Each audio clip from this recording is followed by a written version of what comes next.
Very good evening friends, welcome back in our channel. हमारे और आपके चैनल में आपका तहे दिल से स्वागत है। आज का हमारा जो टॉपिक है वो है BA third year fifth semester sociology paper 1, ठीक है, जिसमें हम लोग यूनिट 1 को आज कवर करेंगे, ठीक है। समाजशास्त्र भौतिक स्रोतों का उद्भव, ठीक है, और जिसमें हम लोग देखेंगे क्या अति लघु क्वेश्चंस देखेंगे जो कि हमारे एग्जाम के पॉइंट ऑफ व्यू से बहुत ही ज़्यादा इंपॉर्टेंट रहने वाले हैं। चलिए हम लोग स्टार्ट करते हैं अपने पहले क्वेश्चन से। क्या है? समाजशास्त्रीय विद्वानों ने किसे और क्यों समाजशास्त्र का पिता स्वीकार किया, ठीक है। यानी समाजशास्त्रीय विद्वानों ने किसे और क्यों जो है समाजशास्त्र का पिता स्वीकार किया। देखते हैं क्या है। प्रसिद्ध समाजशास्त्रीय अगस्त काम्टे ने एक नवीन सामाजिक विज्ञान की कल्पना की और इस विज्ञान का नाम सामाजिक भौतिकी रखा, जिसे बाद में नाम बदलकर समाजशास्त्र कर दिया, ठीक है। विद्वानों ने इस गुरुमुख कार्य के लिए समाजशास्त्र का पिता स्वीकार किया, ठीक है। किसे स्वीकार किया? अगस्त काम्टे जी को स्वीकार किया, क्या? समाजशास्त्र का पिता, ठीक है। आगे देखते हैं पहले दूसरा क्वेश्चन अपना। क्या है? समाजशास्त्र पर प्रथम पुस्तक कब और किसने प्रकाशित की, ठीक है। तो क्या बताना है यहाँ पे? प्रथम जो है समाजशास्त्र का पुस्तक कब और किसने प्रकाशित की। देखते हैं।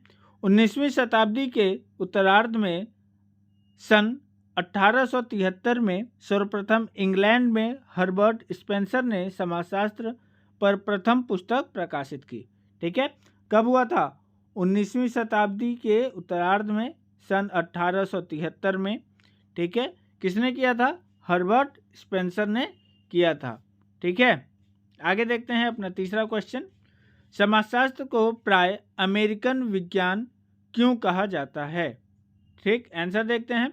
फ्रांस, जर्मनी, इंग्लैंड आदि की तुलना में अमेरिका में इन सब देशों से कई अधिक समाजशास्त्र का विकास हुआ है, ठीक है। इसलिए समाजशास्त्र को प्राय अमेरिकन विज्ञान कहा गया, ठीक है। क्यों कहा गया देख लिया, आप समझ गए होंगे, ठीक। आगे देखते हैं चौथा क्वेश्चन अपना। समाजशास्त्र का सर्वप्रथम अध्ययन अध्यापन कब और कहाँ प्रारंभ हुआ, ठीक है। समाजशास्त्र का अध्ययन अध्यापन कब और कहाँ प्रारंभ हुआ, यहाँ बताना है। क्या है? समाजशास्त्र का सर्वप्रथम अध्ययन अध्यापन सन 1876 में अमेरिका के येल विश्वविद्यालय में प्रारंभ हुआ। ये ध्यान दीजिएगा, कहाँ पे? येल विश्वविद्यालय में प्रारंभ हुआ था। कब? सन 1876 में। द रिपब्लिक किसकी अमर कृति है, ठीक है। ये क्वेश्चन देखिएगा, कई बार आ चुका है, ठीक है। क्या है? द रिपब्लिक किसकी अमर कृति है? तो तो जो द रिपब्लिक है, ठीक है, ये प्लेटो की एक अमर कृति है। किसकी है? प्लेटो की ये अमर कृति है, ठीक। छठवां क्वेश्चन देखते हैं। एथिक्स तथा पॉलिटिक्स किसकी रचना है? एथिक्स तथा पॉलिटिक्स अरस्तु की रचना है, जिसमें अरस्तु ने मानव की सामाजिक, राजनीतिक, प्राकृतिक और सर्वप्रथम स्पष्ट शब्दों में स्वीकार किया, ठीक है। आगे देखते हैं। सातवां क्वेश्चन अपना क्या है?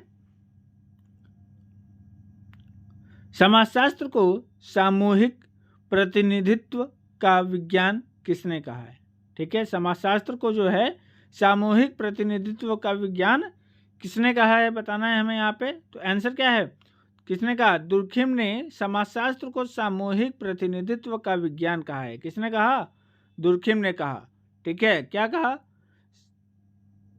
क्या कहा दुर्खिम ने? समाजशास्त्र को सामूहिक प्रतिनिधित्व का विज्ञान कहा।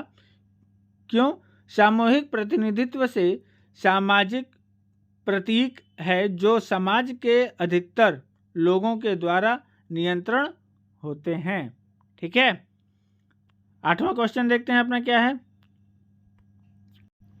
स्वरूपात्मक समाजशास्त्र को विकसित करने का श्रेय किसको जाता है, ठीक है। तो क्या होगा आंसर? स्वरूपात्मक समाजशास्त्र को विकसित करने का श्रेय जॉर्ज सीमेल तथा उनके अनुयायियों को जाता है। किसे जाता है? जॉर्ज सीमेल तथा उनके अनुयायियों को जाता है, यानी उनके जो भी साथी थे। ठीक है, उसके बाद 9वां क्वेश्चन है हमारा, आदर्श प्रारूप का क्या तात्पर्य है? ठीक है, आगे देखते हैं आंसर इसका। आदर्श प्रारूप का तात्पर्य है कुछ वास्तविक तथ्यों के तर्कसंगत आधार पर यथार्थ अवधारणाओं का निर्माण करना। ठीक है, क्या मतलब है आदर्श प्रारूप का? तात्पर्य है कि वास्तविक तथ्यों, ठीक है, जो वास्तव में तथ्य हैं उसके तर्कसंगत के आधार पर, ठीक है, तर्कों के साथ साथ तर्कसंगत के आधार पर यथार्थ अवधारणाओं का निर्माण करना। ठीक है, 10वां क्वेश्चन देखते हैं अपना क्या है, पीटरिम सोरोकिन। ठीक है, इनके बारे में बताना है। क्या है? आधुनिक समय के समाजशास्त्रियों में पीटरिम सोरोकिन का नाम उल्लेखनीय है। ठीक है, आपका समाजशास्त्रीय विद्वानों में सामाजिक तथा सांस्कृतिक गतिशीलता का सिद्धांत काफ़ी लोकप्रिय है। ठीक है, इनके बारे में बताना था छोटे से शब्दों में। ठीक, आगे देखते हैं क्या है, प्रबोधन किसे कहते हैं अथवा प्रबोधन क्या है? ठीक है, प्रबोधन को हमें बताना है क्या है और किसे कहते हैं। ठीक, तो हम लोग देखते हैं, प्रबोधन व्यवहारिक विज्ञानों के विकास का परिणाम है। प्रबोधन का अर्थ दूसरों के विचारों के सामान्य तथा प्रत्येक को अपने विचारों के अनुगमन करने की पूर्ण स्वतंत्रता से लिया जाता है। ठीक है, प्रबोधन का एक महत्वपूर्ण तत्व सांस्कृतिक तथा मूल्यांकन बहुत्ववाद भी है। ठीक है, आगे देखते हैं, प्रबोधन को दो प्रमुख विशेषताएं बताइए। प्रबोधन की दो प्रमुख विशेषताएं बताइए, और जो विशेषताएं हैं, पहला क्या है, तर्क बुद्धि में अड़िग विश्वास प्रबोधन की प्रमुख विशेषता है। ठीक है, दूसरा है, प्रबोधन के अनुसार समाज का वास्तविक संगठन ही समाज का सर्वश्रेष्ठ संगठन है। ठीक है, आगे देखते हैं, प्रबोधन की दो प्रमुख उपलब्धियां बताइए। ठीक है, इसका क्या बताना है, हमें उपलब्धि बतानी है।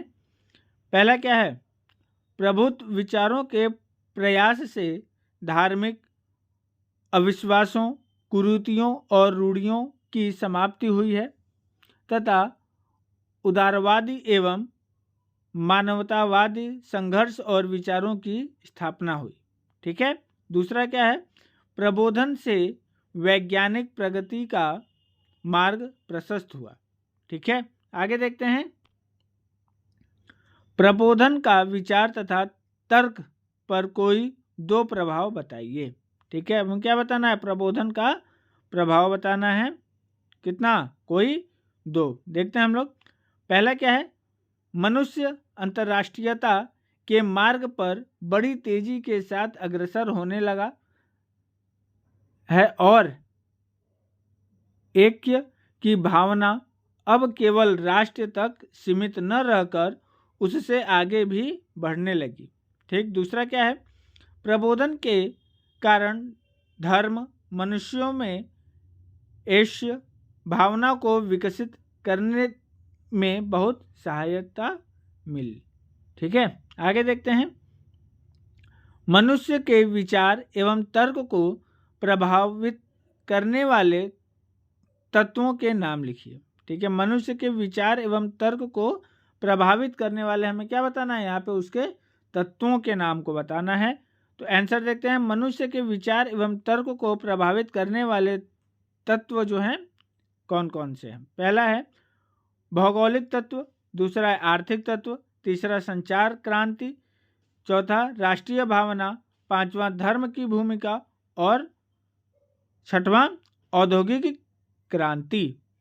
ठीक है, आगे देखते हैं, विज्ञान के विकास में प्रबोधन को कोई दो भूमिका बताइए। प्रबोधन की क्या बताना है हमें यहाँ पे, कोई दो भूमिका बतानी है। तो पहला है, प्रबोधन के अंतर्गत प्रतिपाद्य विषय के आधार विभिन्न विज्ञानों के विचार में ज्ञात प्राप्त किया जाता है।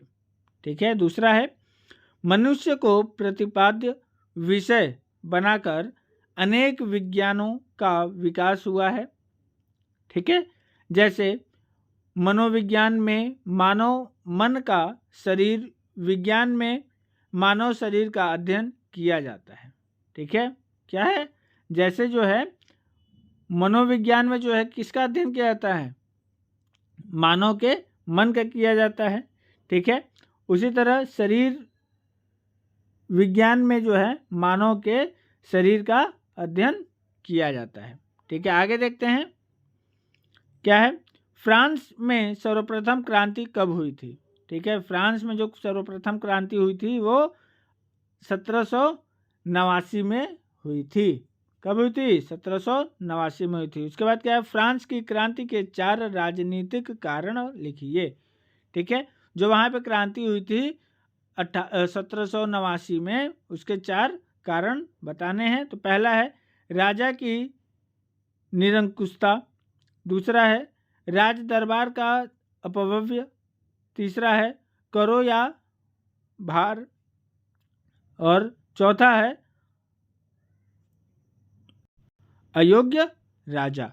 ठीक है। आगे देखते हैं क्या है, 1889 की क्रांति की फ्रांस की क्रांति के 4 सामाजिक कारण लिखिए। ठीक है। अब हमें क्या बताना है, सामाजिक कारण बताना है। क्या था पहले भैया, स्वतंत्रताओं की न्यूनता, चर्च में असमानता तथा पक्षपात, कैथोलिक धर्म की प्रभावता, उसके बाद क्या है, चौथा समस्त समाज का विभाजन।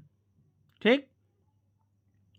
आगे देखते हैं 20वां क्वेश्चन अपना, 1789 की फ्रांसीसी क्रांति के 4 कारण लिखिए। अब हमें क्या बताना, फ्रांसीसी क्रांति जो हुई थी उसके 4 कारण बताने हैं।